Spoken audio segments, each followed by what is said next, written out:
Hello on a Friday. This is your man Tony Wiggins here with the Locked On Jaguars podcast. Let me tell you something, man. Today and this entire weekend can be a really, really reflective time because now we're headed for new horizons. Hopefully next week is game week for week one of a new future for Jaguars. We'll talk about it more today on Locked On Jaguars here in just a second. You are Locked On Jags, your daily Jacksonville Jaguars podcast. Part of the Locked On Podcast Network. Your team every day.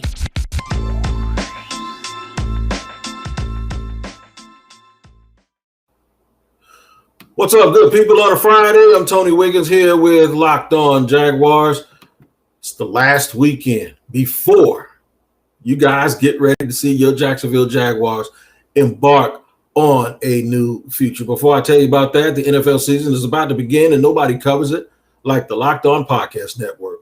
From August 30th, which was last week, through September 8th, Locked On's Ultimate Season Preview is taking you through every team, every division, with the help of Odyssey's Ross Tucker and Jason Lockenford.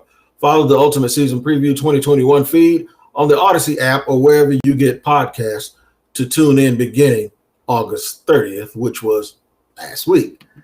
I got some good stuff for you today, man. And the good stuff that I have for you today is just thinking about the past in a good way. We talked about the past in sort of a negative way yesterday.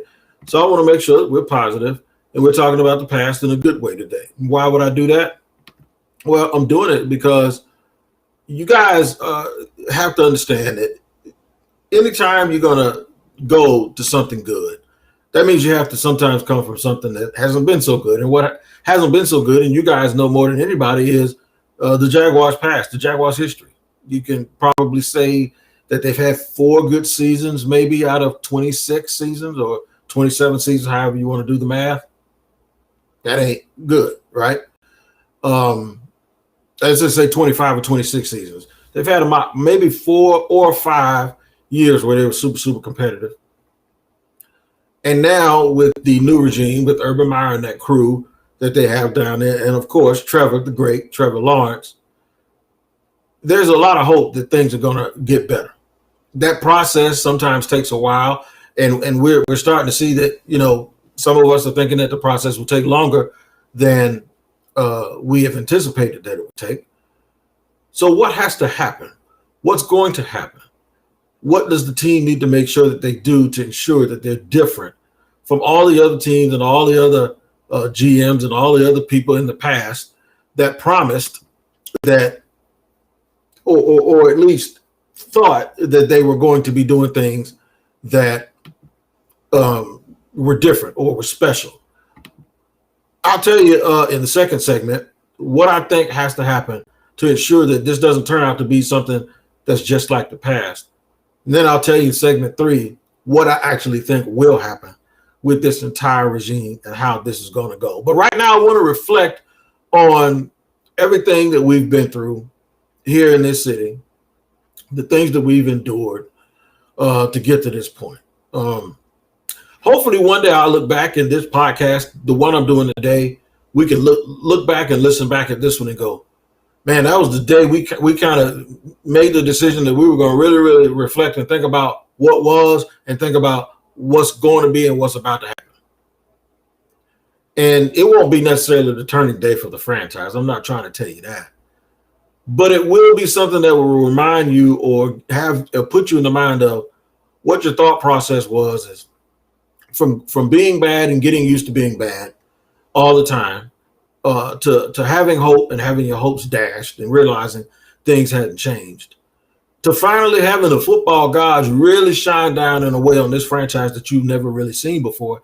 And that's with a legendary coach, one that anybody would have wanted to have in any franchise, and a generational quarterback, all in one season, all in one off season. I mean, within about a month period, folks knew that the Jaguars had the number 1 pick, and there was a great chance that they were going to take Trevor Lawrence. And then they hired Urban Meyer, who would be considered a home run hire, regardless of what people think about whether or not he can make the adjustment to the pros. he would have been considered a home run hire for anyone, anywhere, anytime.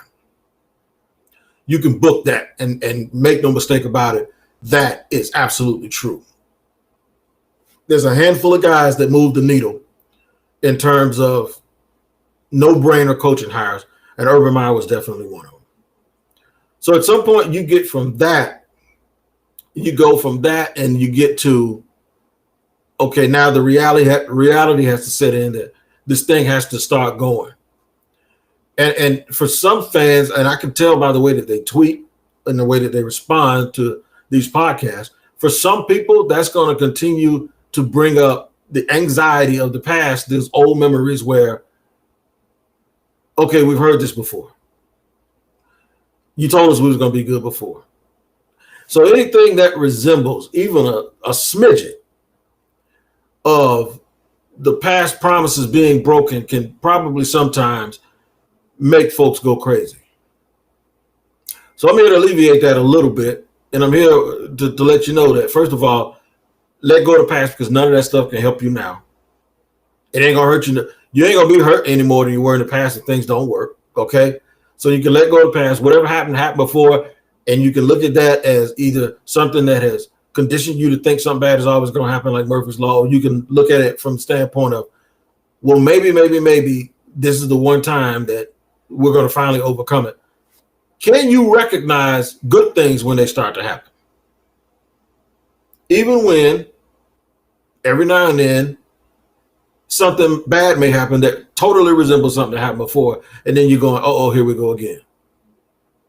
So what we're going to do today is we're going to explore that. I'm going to tell you what I think the Jaguars have to do to make sure, first of all, to make sure that that doesn't happen, so you won't feel that way. See, I was going to say I'm going to tell you what they have to do to make sure you don't feel that way, but no, that's not it.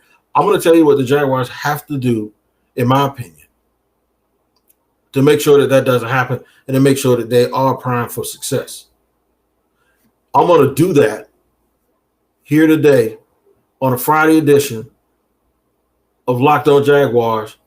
And of course, it's your team every day here on Locked On Jaguars, because that's what it is, man. It's your team every day. That's why we do it. So I'm going to do that in just a second here on Locked On Jaguars. You guys stand by. I'm going to tell you first about Built Bar, man. Built Bar is the absolute truth. And I want you to celebrate your freedom of choice when you choose your Built Bar, because they have 9 delicious flavors, and you're going to have to make a decision unless you get an assortment of Built Bars. Now, one of the toughest things that I had to go through was tasting them all. And when I say tough, I'm being sarcastic, because it wasn't tough at all. But it was tough finally finding one that was my favorite flavor. And, of course, you guys know I found that in the salted caramel. But what is your favorite flavor going to be? Well, you can't pick one if you don't try them all. And you can try them all at BuiltBar.com. Just get a mixed box where you'll get 2 of each of the 9 flavors and roll from there and then pick your favorite flavor. The thing about it is, even though they taste good, you got to check out the macros, man, because they have 17 to 18 grams of protein. The calories range from 130 to 180, which is not bad at all. The sugars only have 4 to 5 grams of sugar, 4 to 5, not 45, and only 4 to 5 grams of net carbs. So amazing flavors, all tasty, and then they're all healthy. Order today at BuiltBar.com and use the promo code LOCK15, and you're going to get 15% off of your first order of Built Bars. Now, I love the salted caramel. Raspberry is my second flavor. Why don't you make that exploration with that mixed box, get 2 of each, and then tell me on Twitter what your favorite flavor of Built Bars are. Make sure you use the promo code LOCK15 to get 15% off of your first order. All right, man, we're rolling along here on Locked On Jaguars on a Friday. And we're talking about how do we overcome the anxiety of the past and get rid of the hangover of lost hope and losing and being let down every time there was a new beginning. I'm going to give you a perfect example. There was nothing. We could go all the way back if we want to, from the year after the Jaguars went 14-2 and lost. Well, they went 14-3. They lost 3 times to the Titans. And then the very next year, they were the favorite to go to the Super Bowl, and then they didn't make the playoffs. We could go back that far if we want to, but we're not going to do that. We go back to 2017 when they went to the AFC Championship game after going on the road in the divisional championship and beating the Pittsburgh Steelers. went and were beating the New England Patriots in the fourth quarter. I mean, had them by double digits, ready to go. And then a bad call, and then a fourth down completion on, 4th and 16 or something like that, and blanket coverage on a guy, and he's still catching the ball in traffic and not going for it at halftime. And then, of course, Miles Jack wasn't down. And all of those things, the Patriots escaped and ended up winning the Super Bowl. And then what did we say? We'll get them next year. They're going to be the best team in the league next year. And they were even favored. But a lot of us knew, because of who the quarterback was and the fact that we didn't trust him and we didn't believe in him, and that was Blake Bortles. A lot of us, we had some trepidation about exactly how far this team was actually going to be able to go. And we were right. They tanked. They didn't tank purposely, but they went in the tank because they were horrible. And you saw a lot of infighting, and then another year of it went on, and then finally they broke it all up. So Jaguar fans were back to saying, typical Jaguars, why can't we have nice things, right? So now, after going 1-15, having the worst record in franchise history, they actually did tank. I'm not saying it was on purpose, but whatever. And then they get gold. They strike gold in a year where there's a franchise quarterback, and they get Trevor Lawrence. And because of that, Urban Meyer takes the job, and he actually does draft Lawrence. And then they have all of the salary cap space. Things are looking up for the franchise. So then the preseason starts, and all of a sudden it's like, the brakes. And when the brakes got hit on that, and folks are like, well, just slow down.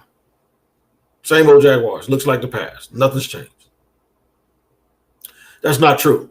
I do think some things have changed, and I'm going to get into it right now. I do believe that Urban has a plan that he has to stick to.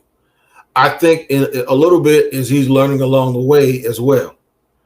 I think the plan is going to work. I think what has to be adjusted for him, and he may have left room for this adjustment because he's a smart guy, and he knows and he understands that guys that have been doing this for a long time really, really know what they're doing. Coaches that a lot of fans don't respect are respected by other coaches. In their peer group, they just think totally different than we do. It's just like players. Fans and some coaches may not have the respect for Cam Newton that other players do. In the NBA, I've used this example. Coaches and GMs may not have the same respect for Carmelo Anthony that other players do. It's different when you're in the peer group, when you're actually in the peer group. So I think Urban Meyer does know that this isn't going to be easy. I think he does know that there are people that work here that want, their livelihoods depend on it too, and they're going to coach. What I think happened was in the preseason, I think he realized that he's going to probably have to rely more on that detail-oriented plan to really separate himself from other people. Because rarely, very rarely in this league do you have a serious separation of talent from other people, unless you just have bad talent evaluators on your team, which the Jaguars have. It's been a mixed bag of that. I think they've hit on some the easy scouting guys, but they may have missed on some other guys in the past. So for me, I do think the plan is good. I think he's the man for the job. I think we all just may see that it's going to probably take a little bit longer and a little bit more detailed, and maybe another offseason and another draft. And maybe next year in the offseason, they, instead of team building and going for infrastructure guys, they'll go for star alpha players. When you win, the team with the least amount of talent, but the most amount of organization and togetherness, they don't always win. That's the New England way. In this league, you got to have talent. It's just like college. The team with the most talent wins. Now, here's the difference, and here's the question that I have to ask. What happens when he has the same amount of talent? So when you get to the point where you're a perennial playoff team, generally,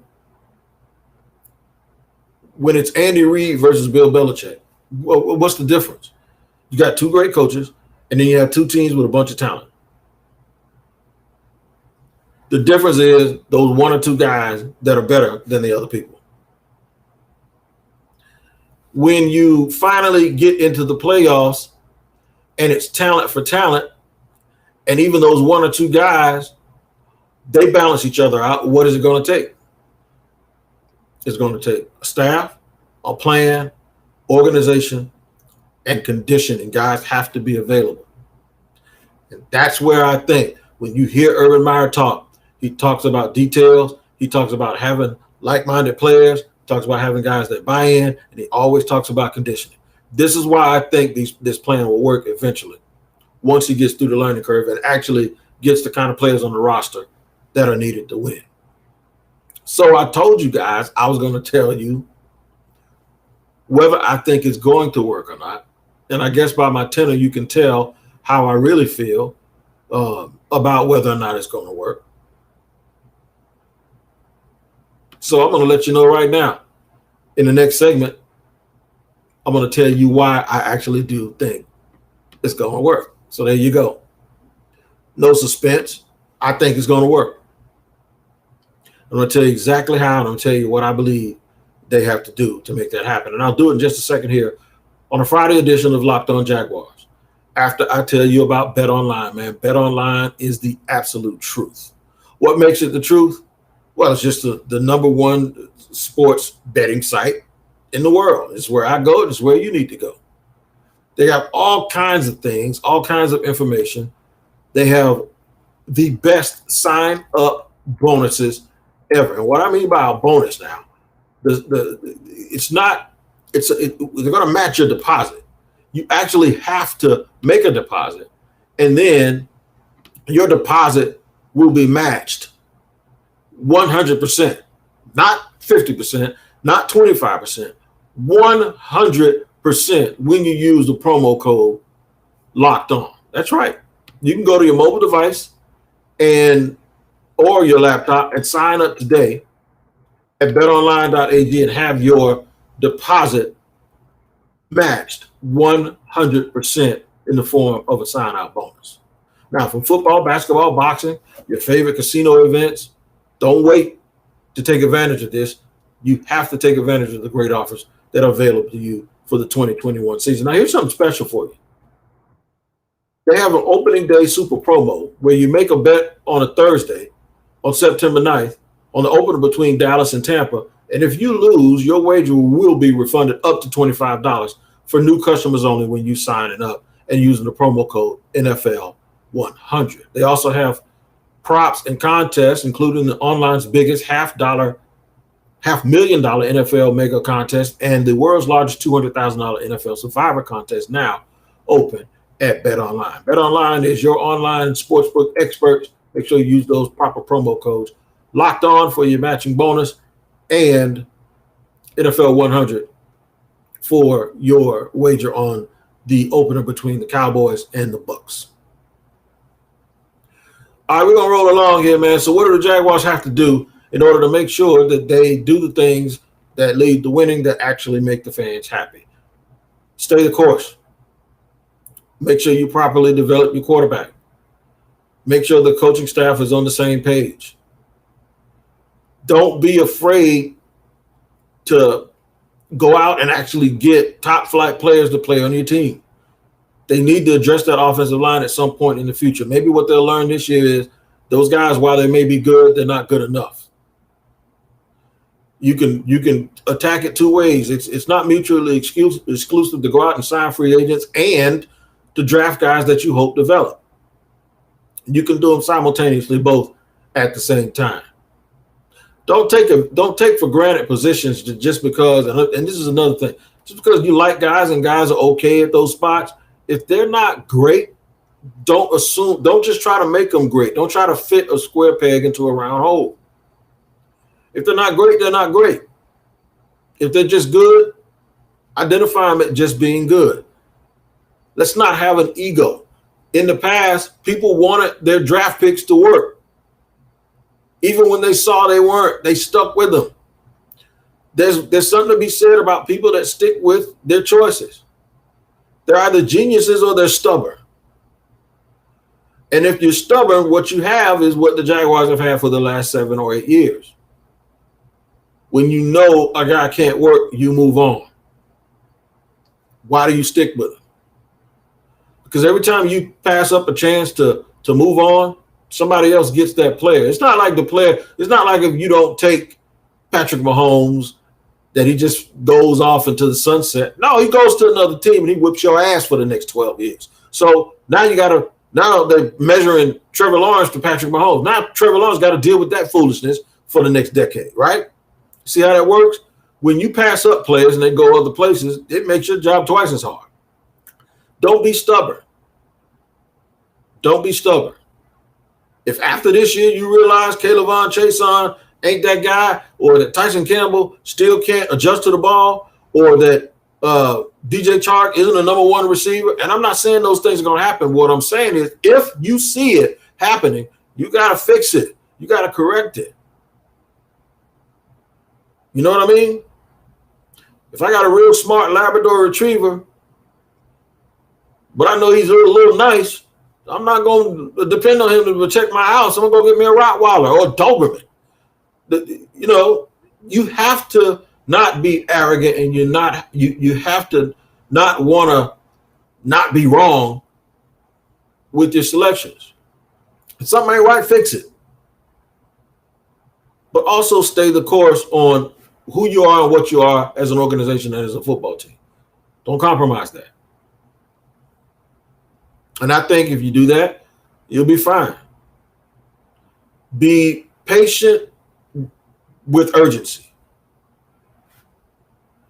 Be patient, but do it with urgency. Everything's important. So you can be patient, but at the same time, you need to do it with urgency. Don't be patient and lackadaisical, like patient to the point of ever allowing it to feel like it's okay to lose. Even if you understand why you lose, never accept it. Keep making this place a player's haven. Make the players number one. Players count more than anything else. If you do that, that's how you'll get loyalty. But be honest and be stern with them. This is what we expect. We're going to ride you. Because I'm only saying this, look, I ain't never played no league, and I never owned a team, and I've never been a GM. But I've looked around at teams that are successful, and it kind of feels like this is what they do. It kind of feels like guys love playing for Andy Reid and love playing in Kansas City. But it also feels like this. If you don't get the job done, somebody's going to be able to do it for you, and we're going to sit you down until you get it done. You can be a fun and accountable football team at the same time. So I think you have to just find that balance if you're Jacksonville. It ain't going to happen overnight. Some things may happen faster than others. But when you go from reflection to expectation, you got to understand, like, okay, this is what we're used to, but how do I not want to ever feel like that again? How do I not want to view things like that again? I don't want guys coming here wanting to leave. That's one thing. I don't want misinformation and not having one voice, and the GM and the coach and the owner all saying different things, and you don't know who runs the team. So right now we're off to a good start because Urban Meyer said this is a players team. It's player centric. And the other thing is there's definitely one voice coming out of Jacksonville, and right now it's his. Whether he says it and has to own up to it and make an apology and put out a statement, it doesn't matter. It's one guy. It's not a whole bunch of different people saying a bunch of different stuff.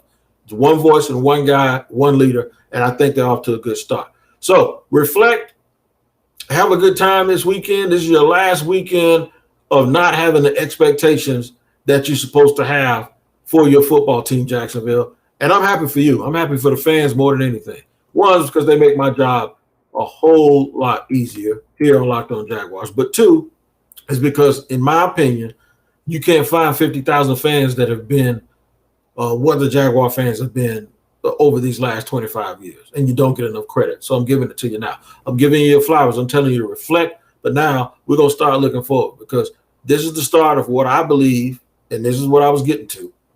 I believe at some point under this administration, the Jaguars will win a Super Bowl. I don't know when, I don't know how, But I think because of the coach and the quarterback, they'll find a way to be detail-oriented enough and at some point get good and get talented enough to win a Super Bowl. And I think it's going to make you extremely happy. All right. Let me tell you about Locked On Bets, man. I was just telling you a few minutes ago about betonline.ag. Before you go to betonline.ag, one of the tools you can use is listen to the Locked On Bets podcast, which is hosted by your boy Q and handicapping expert Lee Sterling. Get daily picks, blowout specials, wrong team favorite picks, and Lee Sterling's lock of the day. Follow the Locked On Bets podcast brought to you by betonline.ag, wherever you get your podcasts. All right. Happy Labor Day weekend to all of you. I will see you back on Tuesday in an abbreviated week because of the holiday. Enjoy college football this weekend. And when we come back Tuesday, it'll be game week. It'll be game week, and we'll be preparing for the opening day game where the Jaguars will go on the road to play against the Houston Texans. All right. Until then, you guys do what I always say. Take care of each other, and see you then on Tuesday. Take care.